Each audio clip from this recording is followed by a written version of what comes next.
3 out of 100 Filipino women will get breast cancer before they reach the age of 75. Also, 1 out of 100 women will die before they get to that age. The Philippines has the #1 incidence of breast cancer among Asian countries and the 9th highest in the world. These grim numbers are also a reminder to us that the sooner one finds out that she has breast cancer, the higher the survival rate. October is Breast Cancer Awareness Month, and here on the show, we'll talk to 2 women, 2 survivors. They are symbols of hope and courage. And today on Med Talk Health Talk, we'll listen to their stories. I'm Dr. Freddy Gomez.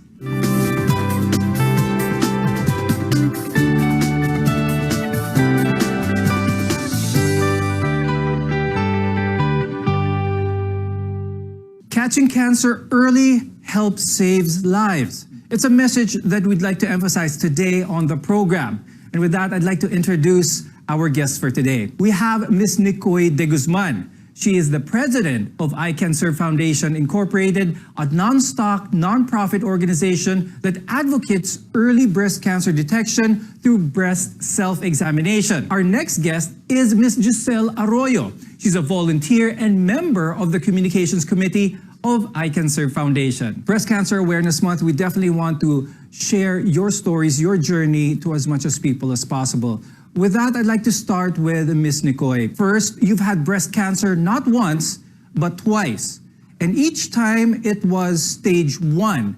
As we keep saying earlier, detection is key here. So, Ms. Nikoy, please tell us, what was it like when you first heard about your condition back in 2002? My son was 10 months old then, and then I was carrying him like this way, playing with him. He accidentally kicked the breast, and it was so painful that I almost dropped him. I had to put him down. And then when I held that part that he kicked, there I felt the lump that prompted me to see my doctor. Now, breast cancer runs in your family, Nikoy, and 12 years after recovering from your first bout of breast cancer, you found out that you had it again. So how often did you get tested knowing that you had somewhat of a strong family history? I was actually having tests yearly talaga. Yearly yung test ko. Prior to having the first one, I was doing already breast exams because my mom's doctor, we had the same doctor, prompted me to do it. And then after that, after the first one, I was having it yearly also. Much like Nikoy, you have family members who have had breast cancer as well. And similarly, you also found a lump in your breast incidentally or by accident, so to speak. This was probably around 2017 and you were around 36 years old. I felt the lump when I was taking a shower, just through the normal course of scrubbing yourself with soap. I ran over it in my breast, and then I told my tita, who's also a breast cancer survivor and also very active with ICANSERVE, and she's the one who told me to get a checkup right away. Was the thought of breast cancer being in the family ever talked about? Being aware of doing the checkups and stuff, it really didn't sink in with me because I was so young. My titas were in their, I think, 50s or 60s when they were diagnosed. So I guess when I was in my 30s, it wasn't in my consciousness that if I was going to get it so young. Actually, at first I thought the growth was just benign. So when the doctors started talking to me about treatment options, I was really shocked. But apparently there was something on the ultrasound that indicated that it could be malignant. So my tita was with me during my appointment. Actually, another tita, not one of the ones with history.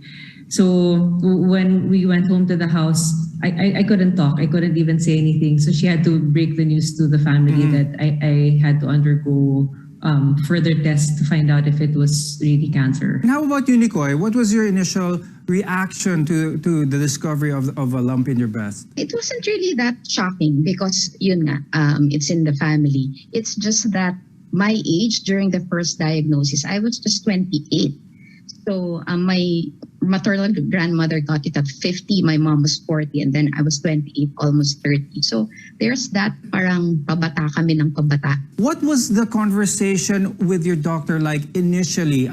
Were there any apprehensions? Were there so many questions that you wanted to ask but were afraid to? I'll start with Nikoy this time. The first that I had was a lumpectomy to remove that, the mass. And then after that, the biopsy. And then that was when they called me and my parents to tell me that, the lump that they got was malignant. So, a lot of things were going in my mind. And if initially, I know it sounds morbid, but you would actually ask your doctor, am I going to die? And then he was like, no. There are a lot of treatment options available. So, and then after that, you just have to psych yourself up na go for that treatment. You can do this. You can fight it. Giselle, when you discovered that there was a lump and you had your conversation with your doctor, it actually took you no time to decide to undergo a frozen section biopsy. What made you decide to go through the step in this manner? What made me decide to go with the frozen section, which would lead to an MRM if the result was that it was malignant, were the numbers. So he gave me like the odds, like what's the percentage of the chance of a recurrence of a lumpectomy versus doing a mastectomy, and given my profile and my body and all of these factors, I just decided that mastectomy was the best option for me. Nikoy, your son at that time you diagnosed for the first time was only 10 months old. What was going through your head at this time? Did you think about a future with your son as some of the motivations on why you made the decision to go through certain steps? I think that was the only thing in my mind, how I would be going through this when my son is still young. Plus, I'm a single mom, so everything's really on me. Mm-hmm. So I really don't have a choice but, muster all my strength to go through an MRM like Giselle and then go through all the treatments that will follow because I have to survive and be there for him. Now, coming up, treating breast cancer. What should one expect? We're your partner in health and you're watching MedTalk Health Talk on CNN Philippines.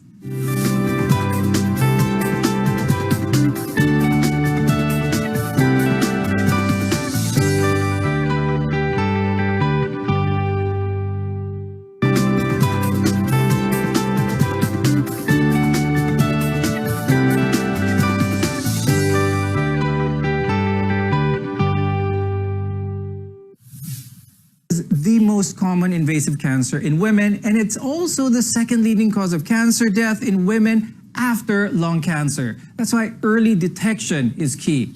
I'm Dr. Freddy Gomez, and you're watching MedTalk Health Talk, where your health always comes first. Now, this next question is for Ms. Nikoy. How soon after your diagnosis did you have the procedure done? And did you have to prepare for it mentally? So I remember going to the doctor's office, like something like October 14, so that they can tell us the biopsy results. Mm-hmm. And then by October 16, I had my radical mastectomy already. So there wasn't really much time to prepare. Everything just, mabilis lang talaga. Kasi getting blood from other donors for the operation itself.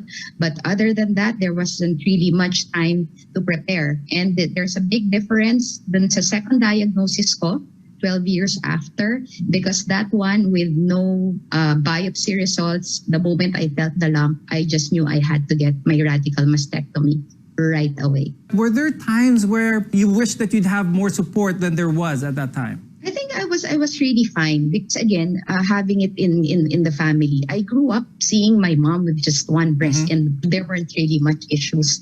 So I think for me lang, reading up and everything, it was the best option. So it was a go right away with a modified radical mastectomy both times. Could you describe the treatment after the operation and how did this affect you naman? During my first diagnosis, there wasn't subtyping yet. So I didn't know. It was just purely staging. So I was told I was stage 1 nga, and then I would have to undergo 6 sessions of chemotherapy, and then no radiation treatment needed because it was a modified radical mastectomy. The second one, that was when the subtypes came in, and I found out that I'm a triple negative breast cancer. So still no just chemotherapy, but no radiation or maintenance medications after. Now, I'd like to ask Giselle naman, for your experience, what was it like after the surgery? My doctor gave me the option to do a test, undergo a genome test. So a portion of my specimen was sent off to a lab. I can't remember. I think in Amsterdam to have it tested to find out if I needed chemo or not. And the result of the test was that I needed chemo. So I underwent 4 sessions of chemotherapy, and it turns out I was HER2 positive, which means I needed 18 cycles of trastuzumab after. How was your will to fight at this time? Was it still, pretty good, and were you still pretty motivated to fight? Yeah, absolutely. Because having breast cancer when you're young, the way it's like you're fighting for the rest of your life. Like I want to be around, for a few more decades. So I was never not motivated to do the treatment. Plus, I had, my friends and my family. There was a never-ending stream of flowers and fruits and food that was sent to the house, and prayers and presents, and also a lot of support from a lot of messages from friends who I hadn't heard from in a long time. So I never wanted in anything in terms of support. Okay. How about you, Nikoy? How was your support system during this whole journey? The family was really my number one supporter. I'm the only girl after 3 boys, so just imagine how my family was. There's even a standing joke that in the hospital you'd think I owned it because everyone was there. It's like my whole clan was there during the treatments, and then I was already with ICANSERVE for a very long time when the second cancer happened. So the support also of the sisterhood was there. Take us through that second diagnosis when you had breast cancer for the second time. You'd think that after the first one, after going through 6 chemotherapy sessions, you're done and like really, really well. But yeah, it's here again. So yeah, it's still shocking. But again, I was 40. It's still relatively young. So just like Giselle, I was like, I still have to fight it because I still want to live. How did this come about? Was this by accident as well, or was it more of a conscious discovery? Yes, it was a conscious discovery already. I was the one who really, really, felt that lump in one of my own breast self-exams. The ICANSERVE Foundation is all about promoting early breast cancer detection through breast self-examination. Now, Nikoy, remind our audience what they need to do and how often should this be done? Do this at least once a month, probably on the same day, more or less, of the month, always, and be aware of your body, of the changes happening in your body, especially your breasts. It's your body. It's it's the only thing you have. So be aware and do check yourself before anyone else checks for you. Do check yourself. And again, consistency is key also, so that even just the small changes, even small lumps can be detected. Okay. And Ms. Giselle, for those women who have never done a self-breast exam, do you think it's hard? Do you think it's difficult to do? I don't think it's really hard. Like ICANSERVE has a lot of information. We have videos, and we have also art cards that have illustrated art cards on how to do it. So if they can just visit ICANSERVE's website, and we have a YouTube channel where they can watch instructions on how to do it. And you just do it every month. It becomes a habit, and then it becomes easier. Still to come, the main risk factors for breast cancer, and what are among those that you can actually change. We're here to inspire better health. You're watching CNN Philippines. We'll be back after a short break.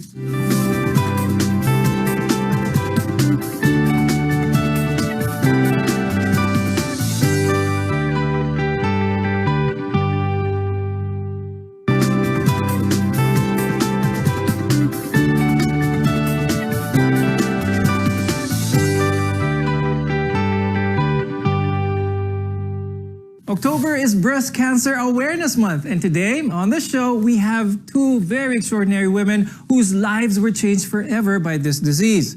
And they're here to remind those of you who are watching that early detection can save lives. It's good to have you on the show today, Nikoy de Guzman and Giselle Arroyo. Both are from ICANSERVE Foundation. I'd like to ask Giselle, were you extra mindful of your lifestyle? You were very fit when you first found out that you had breast cancer. I would say I was decently fit. I wasn't super fit. But after I've become more conscious of exercising 3 to 4 weeks for at least an hour, even though I don't really enjoy doing it, I force myself to do it because I know it's part of prevention and having a healthy lifestyle. I also I've never been a smoker. So, like maybe in my whole lifetime, I've had less than a pack of cigarettes. But since having cancer, I haven't had a single one, and I don't drink alcohol anymore. Now, Nikoy, in between the first and the second time that you had breast cancer, was your lifestyle affected? Your regimen, the kind of food you eat, the amount of exercise you take, was there a big difference? I've been physically active ever since getting into many sports. So I guess for me, it was just really genes catching up with me, the family genes catching up with me. But up to now, I've been, I think I can say, more intentional with my fitness regimen. I'm a certified instructor for various disciplines. And for me, it's a simple thing of practicing what you preach. Now, I'd like to ask Giselle, for those who are afraid, a lot of Filipinos oftentimes are afraid of the news that they may get if they undergo a test or if they go see a doctor. What can you say for those who are like that? What kind of courage can you advise for them? For those who are afraid, the message you want them to know is that breast cancer is not a death sentence. It's very treatable. The earlier you find it, the better your chances are of beating it.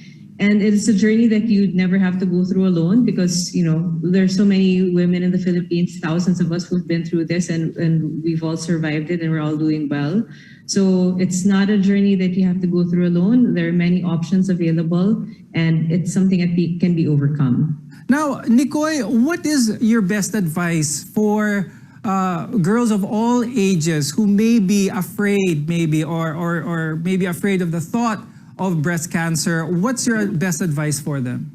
Still, early detection is the best protection. And again, be aware of your body, listen to your body, and be aware of the changes. And don't be afraid to see your doctor and have yourself checked. And if there are tests that you'd have to go through it also. Again, there's that possibility that the lump or whatever there isn't malignant. Cancer is not a death sentence. Plus, the nature of the Filipinos, we are just so supportive of each other. There's always a family member, a friend, a colleague who's willing to help you and listen to your story. So don't be afraid. Plus, ICANSERVE is there also if you need further information. Early detection is your best protection. And with that, I'd like to thank Giselle Arroyo and Nikoy de Guzman for joining us today. We're inspired by your strength, your courage, and your wisdom about breast cancer. I'm Dr. Freddy Gomez, and thank you for watching.